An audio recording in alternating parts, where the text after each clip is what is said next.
कभी शांत और सौहार्दपूर्ण माने जाने वाले जनपद जालौन में इन दिनों अपराध, अराजकता और सरकारी तंत्र की निष्क्रियता से जुड़ी घटनाओं ने कानून व्यवस्था पर गंभीर सवाल खड़े कर दिए हैं। बीते दिनों जिले में एक तरफ जहां पुलिस की मौजूदगी में दबंगों द्वारा एक असहाय महिला को बेरहमी से पीटने का सनसनीखेज मामला सामने आया है, वहीं दूसरी तरफ जीएसटी चोरी कर बेधड़क दौड़ती लग्जरी बसों पर की गई कार्रवाई ने राजस्व चोरी के एक बड़े सिंडिकेट का पर्दाफाश किया है। इन सबके बीच शासन प्रशासन के मानवीय चेहरे की झलक भी देखने को मिली, जब एक दृष्टिहीन दंपति की पुकार पर जिलाधिकारी खुद उनके दरवाजे पर पहुंचे और मदद का हाथ बढ़ाया। हालांकि दूसरी ओर शहर की वीआईपी सड़कों पर 1.5 साल से अंधेरा पसरा है, जिससे हादसों का खतरा बना हुआ है, जबकि एक युवा छात्र ने प्रेम प्रसंग के चलते मौत को गले लगा लिया। इन विरोधाभासी घटनाओं के बीच प्रशासन ने मिलावटखोरी और नशीली दवाओं की बिक्री पर नकेल कसने की भी तैयारी कर ली है, जिससे ये स्पष्ट होता है कि जिला एक तरफ सुशासन और दूसरी तरफ कुशासन की दोहरी लड़ाई लड़ रहा है। अब समाचार विस्तार से। जनपद जालौन में उरई कोतवाली क्षेत्र के राजेंद्र नगर बम्बी रोड पर गुरुवार को दिन दहाड़े एक महिला को उसके ही घर में घुसकर बेरहमी से पीटने और घसीटने का दिल दहला देने वाला वीडियो सामने आया है। चौंकाने वाली बात यह है कि जब ये वारदात हो रही थी उस वक्त पुलिसकर्मी भी मौके पर मौजूद थे, जो वीडियो में साफ साफ देखे जा सकते हैं, लेकिन उन्होंने न तो बीच बचाव किया और न ही पीड़िता की कोई मदद की। पीड़िता सरोज ने उरई कोतवाली में दर्ज कराई गई शिकायत में बताया कि श्रीकांत नामक एक युवक और उसके परिजनों ने जबरन उसके घर पर कब्जा करने की कोशिश की। जब सरोज ने इसका विरोध किया तो पूरे परिवार ने, जिसमें महिलाएं भी शामिल थीं, मिलकर उस पर हमला कर दिया। इस घटना का वीडियो सोशल मीडिया पर वायरल हो रहा है, जिसमें दबंगों को साफ तौर पर महिला को पीटते हुए देखा जा सकता है। पीड़िता का आरोप है कि पुलिस ने दबंगों का पक्ष लेते हुए उन्हें कब्जा दिलाने में मदद की। इस घटना ने पुलिस की कार्यप्रणाली पर गंभीर प्रश्नचिन्ह खड़े कर दिए हैं। स्थानीय लोगों में इस घटना को लेकर भारी रोष है और वे दोषियों के खिलाफ सख्त कार्रवाई की मांग कर रहे हैं। फिलहाल वरिष्ठ पुलिस अधिकारियों ने मामले की जांच कराने की बात कही है।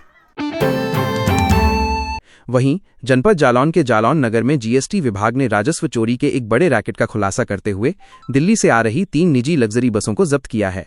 इन बसों में यात्रियों की आड़ में बिना जीएसटी पर्ची और वैध दस्तावेजों के भारी मात्रा में माल की ढुलाई की जा रही थी। ये कार्रवाई जीएसटी विभाग के असिस्टेंट कमिश्नर एच शेखर और राज्य कर अधिकारी रामानंद के नेतृत्व में की गई। टीम ने पंडित दीनदयाल उपाध्याय चौराहे पर चेकिंग के दौरान इन बसों को पकड़ा। प्राथमिक जांच में पाया गया कि बसों में कपड़े, प्लास्टिक का सामान और इलेक्ट्रॉनिक सामग्री सहित कई तरह का व्यापारिक माल भरा हुआ था, जिस पर कोई टैक्स नहीं दिया गया था। फिलहाल इन बसों को कब्जे में लेकर गल्ला मंडी परिसर में खड़ा कराया गया है और माल की गिनती तथा जांच की जा रही है। इस कार्रवाई से दिल्ली, औरैया, उरई और कोंच सहित कई शहरों के व्यापारियों के बीच हड़कंप मच गया। हालांकि जीएसटी टीम की इस कार्रवाई से यात्रियों को खासी परेशानी का सामना करना पड़ा। बसों को बीच रास्ते में ही रोककर सभी यात्रियों को उतार दिया गया, जिससे उन्हें अपने गंतव्य तक पहुंचने के लिए दूसरे वाहनों का सहारा लेना पड़ा। इधर उरई में जिलाधिकारी राजेश कुमार पांडेय ने मानवता का उत्कृष्ट उदाहरण पेश करते हुए एक दिव्यांग दंपति की पीड़ा पर तत्काल संज्ञान लिया। दरअसल जनसुनवाई के दौरान उरई तहसील के उमरार खेरा गांव के दृष्टिहीन दंपति अरुण और गोल्डी ने अपनी आर्थिक तंगी और बच्चों की पढ़ाई में आ रही बाधाओं की जानकारी दी थी। उनकी हृदय विदारक कहानी सुनकर जिलाधिकारी ने तुरंत अधिकारियों को उनकी मदद के निर्देश दिए थे। गुरुवार को जिलाधिकारी स्वयं दंपति के घर पहुंचे और उनका हालचाल जाना। उन्होंने दंपति को आश्वस्त किया कि सरकार उनके साथ खड़ी है और बच्चों की शिक्षा किसी भी कीमत पर बाधित नहीं होने दी जाएगी। उन्होंने बेसिक शिक्षा अधिकारी को आरटीई के तहत बच्चों की शिक्षा सुनिश्चित करने, जिला पूर्ति अधिकारी को नियमित खाद्यान्न की आपूर्ति देने और नगर पालिका अधिशासी अधिकारी को रोजगार की व्यवस्था करने के निर्देश दिए। जिलाधिकारी की इस पहल से दंपति भावुक हो गए और उनकी आंखों से खुशी के आंसू छलक पड़े। उन्होंने कहा कि पहली बार किसी अधिकारी ने उनके घर आकर उनकी समस्या को इतने करीब से समझा है। वहीं उरई में लाखों करोड़ों रुपए खर्च करके सुंदरीकरण का दावा करने वाले उरई विकास प्राधिकरण की पोल शहर की वीआईपी रोड पर खुली पड़ी है। जिला परिषद चौराहे से चुरखी बाईपास तक करीब 1.5 साल पहले लगाई गई स्ट्रीट लाइटें खराब पड़ी हैं, जिससे रात के समय ये पूरा इलाका अंधेरे में डूबा रहता है। ये वही मार्ग है जहां पर जिलाधिकारी कार्यालय, पुलिस लाइन और पीडब्ल्यूडी जैसे महत्वपूर्ण सरकारी दफ्तर स्थित हैं। इस सड़क से रोजाना मंत्री, सांसद और विधायक जैसे जनप्रतिनिधि भी गुजरते हैं, यहां तक कि स्वयं जिलाधिकारी हर रोज निकलते हैं। फिर भी किसी का ध्यान इस ओर नहीं गया। स्थानीय लोगों का कहना है कि अंधेरे के कारण आए दिन छोटे मोटे हादसे होते रहते हैं।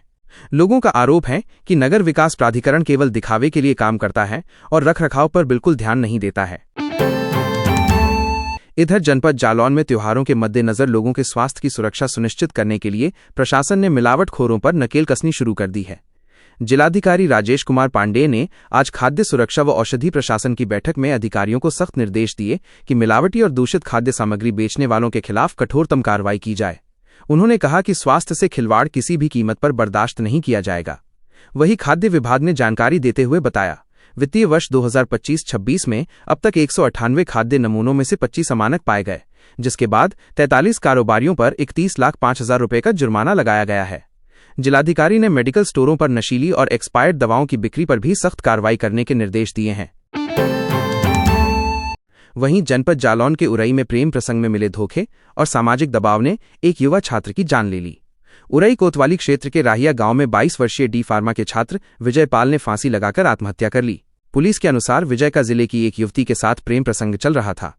जब इसकी जानकारी युवती के परिजनों को हुई तो उन्होंने विजय पर शादी का दबाव बनाना शुरू कर दिया। आरोप है कि शादी से इनकार करने पर युवती के परिजन उसे मुकदमे में फंसाने की धमकी दे रहे थे, जिससे विजय काफी तनाव में था। बुधवार देर रात विजय ने कमरे में फांसी लगा ली। सुबह जब उसके परिजनों ने दरवाजा तोड़ा तो वो फंदे से लटका मिला। इस दुखद घटना ने प्रेम संबंधों में बढ़ते तनाव और उसके भयावह परिणामों पर एक बार फिर से चिंतन करने पर मजबूर कर दिया है। पुलिस ने शव को पोस्टमार्टम के लिए भेज दिया है और मामले की गहनता से जांच की जा रही है। जरूरी सूचना, कृपया ध्यान से सुनें। अगर आपको हमारा काम, हमारी मेहनत, हमारी पत्रकारिता अच्छी लगती हो तो कृपया वीडियो को लाइक और शेयर करें। अगर आप ये समाचार फेसबुक या इंस्टाग्राम पर देख रहे हैं तो हमें फॉलो जरूर करें और यूट्यूब पर देख रहे हैं तो चैनल को सब्सक्राइब करें। आप हमारे व्हाट्सएप चैनल से भी जुड़ सकते हैं। आप हमारे व्हाट्सएप नंबर 9795212081 पर हाई या हेलो लिखकर मैसेज करें। मैसेज करते ही आपको चैनल लिंक मिल जाएगी, उसे क्लिक करके चैनल को फॉलो करें। आपको बता दें, व्हाट्सएप चैनल पर किसी को भी किसी का नंबर नहीं दिखता है, चैनल ऑनर को भी नहीं। तो सबसे फास्ट और लेटेस्ट अपडेट पाने के लिए तुरंत हमारे व्हाट्सएप चैनल को ज्वाइन करें। पूरा समाचार देखने के लिए आपका बहुत बहुत धन्यवाद। आभार। नमस्कार।